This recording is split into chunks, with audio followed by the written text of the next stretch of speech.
আসসালামু আলাইকুম। প্রিয় বন্ধুরা আমার, সবাই কেমন আছেন? সবাই আল্লাহর মতো ভালো আছেন, আমিও ভালো আছি।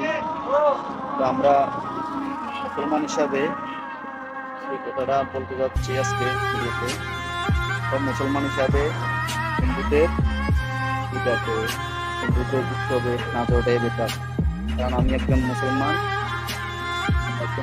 দায়িত্ব আমার এই দাওয়াতটি সবাই খুশি দিবেন, সবাই ফিলিং শেয়ার করে দিবেন। ওদের উৎসবে আমরা যে যাই, আমাদের উৎসবে তো ওরা আসে, আমাদের নামাজে ইয়াতে তো ওরা আসে। তো ভাই, বা মুসলমান হিসাবে ওদের ধর্মতে যাবেন না, ওদের উৎসবে যাবেন না, এটা আমার অনুরোধ। সবাই ভালো থাকবেন, সুস্থ থাকবেন। আসসালামু আলাইকুম বন্ধুরা।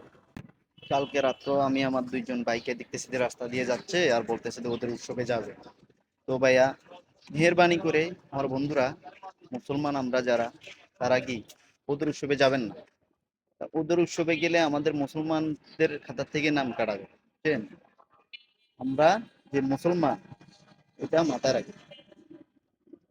একটা কথা হচ্ছে ভাইয়া, আমরা যারা যাই অনেকে শৃঙ্খলা করেন যাই মুসলমানরা আমরা ভাই, কিন্তু আমাদের প্রিয় নবীর হাদিস অনুযায়ী ওদের উৎসব ওরা পালন করবে, আমাদের ধর্ম আমরা পালন করব।